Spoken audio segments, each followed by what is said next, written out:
അസ്സലാമു അലൈക്കും വറഹ്മത്തുള്ളാഹി തആല വബറകാതുഹു. ബിസ്മില്ലാഹി വൽഹംദുലില്ലാഹി വസ്സലാത്തു വസ്സലാമു അലാ അഷ്റഫി റസൂലില്ലാഹി വഅലാ ആലിഹി വസഹ്ബിഹി അജ്മഈൻ, അമ്മാ ബഅദ്. ഏറ്റവും ബഹുമാനാദരവ് നിറഞ്ഞ ഉസ്താദുമാർ, പ്രിയപ്പെട്ട സുഹൃത്തുക്കളെ, വർത്തമാനകാലത്ത് മനുഷ്യരുടെ ഹൃദയങ്ങളിൽ നീറിപ്പുകയുന്ന വാക്കാണ് ഫലസ്തീൻ.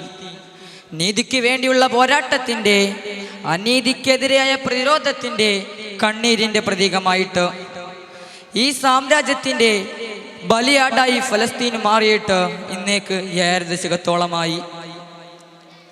ഈ ചെറിയ ഭൂപ്രദേശത്ത്, അതായത് 360 ചതുരശ്ര കിലോമീറ്ററിൽ ഏകദേശം 20 ലക്ഷത്തിലധികം ജനങ്ങളാണ് താമസിക്കുന്നത്. ലോകത്തിലെ ഏറ്റവും ജനസാന്ദ്രത കൂടിയുള്ള പ്രദേശങ്ങളിലൊന്നാണിത്. കാരണം ലക്ഷക്കണക്കിന് ഫലസ്തീനികൾ അവരുടെ ഗ്രാമങ്ങളിൽ നിന്നും നഗരങ്ങളിൽ നിന്നും ഗസയിലേക്ക് പലായനം ചെയ്യപ്പെട്ടുകൊണ്ടിരിക്കുന്നു. ഫലസ്തീനിന്റെ അവകാശത്തെക്കുറിച്ച് മഹാത്മാഗാന്ധിയുടെ ഒരു വാക്കുണ്ട്: Palestine belongs to the same Arab in the sense that France to the French or England to the English.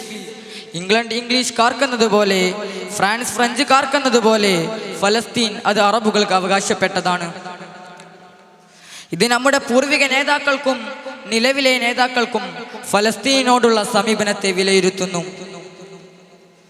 നമ്മൾ ഇന്ന് കാണുന്ന ഫലസ്തീനിന്റെ കണ്ണീർ ഇന്നോ ഇന്നലെയോ അല്ലെങ്കിൽ ഒക്ടോബർ 7 തുടങ്ങിയതല്ല.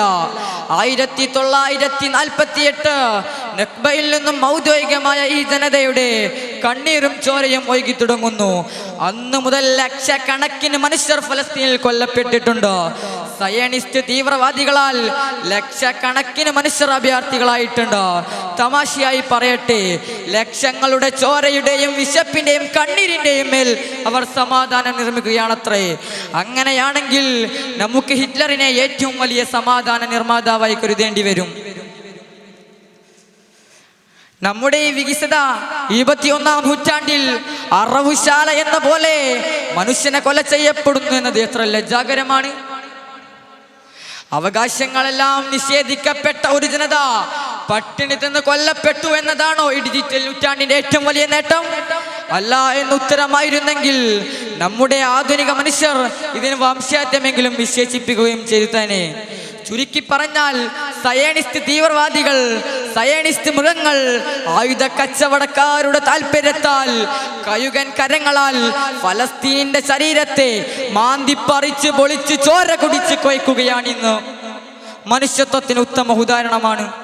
ഒരു മുസ്ലിം എന്ന നിലയിൽ, അതിലേറെ ഒരു മനുഷ്യൻ എന്ന നിലയിൽ ഈ നഗ്നമായ മനുഷ്യാവകാശ ലംഘനത്തെ ചെറുക്കേണ്ടത് നമ്മുടെ ഉത്തരവാദിത്തമാണ്. ഈ സമയം പ്രിയ കവി മഹ്മൂദ് ദർവേശിനെ നമുക്ക് ഓർക്കാം. അവസാനത്തെ അതിർത്തിയും കടന്ന് ഞങ്ങൾ എങ്ങോട്ട് പോകാനാ? ആകാശത്തിനപ്പുറത്ത് പക്ഷികൾ എങ്ങോട്ട് പറക്കാനാ? ഫലസ്തീനിന്റെ രക്ഷയ്ക്ക് വേണ്ടി നാം പ്രപഞ്ചനാഥനോട് ദുആയിരിക്കണം. ഒരു മുസ്ലിമിന്റെ ഏറ്റവും വലിയ ആയുധമാണല്ലോ ദുആ. നമ്മുടെ പ്രാർത്ഥനകളിൽ ഫലസ്തീൻ ജനതയെ ചേർക്കുക, അവരെ ഓർക്കുക. ഈ ഭൂമി മുസ്ലിം ഉമ്മത്തിന്റെ അന്തസ്സിന്റെ ഭാഗം കൂടിയാണ്. അത് സംരക്ഷിക്കേണ്ടത് നമ്മുടെ ഓരോരുത്തരുടെയും ആവശ്യമാണ്. വരികളിലൂടെയും മൊഴികളിലൂടെയും ബഹിഷ്കരണത്തിലൂടെയും നാം നമ്മളാൽ കഴിയുന്നത് ഫലസ്തീനികൾക്ക് ചെയ്യേണ്ടതുണ്ട്. ഫലസ്തീനിന്റെ കണ്ണീർ ഒരു ദിവസം പുഞ്ചിരിയായി മാറും ഇൻഷാ അല്ലാഹ്. ഖുർആൻ നമ്മെ ഓർമ്മിപ്പിക്കുന്നു, തീർച്ചയായും ബുദ്ധിമുട്ടിനോടൊപ്പം എളുപ്പമുണ്ടാകും. ഫലസ്തീനിന്റെ പുഞ്ചിരി ഒരു ദിവസം, ഫലസ്തീനിന്റെ കണ്ണീർ ഒരു ദിവസം പുഞ്ചിരിയായി മാറുമെന്ന് മാത്രം പറഞ്ഞുകൊണ്ട് ഞാൻ എൻ്റെ പ്രസംഗം ഉപസംഹരിക്കപ്പെടുന്നു. വാഖിറു ദഅവാനാ അൽഹംദുലില്ലാഹി റബ്ബിൽ ആലമീൻ.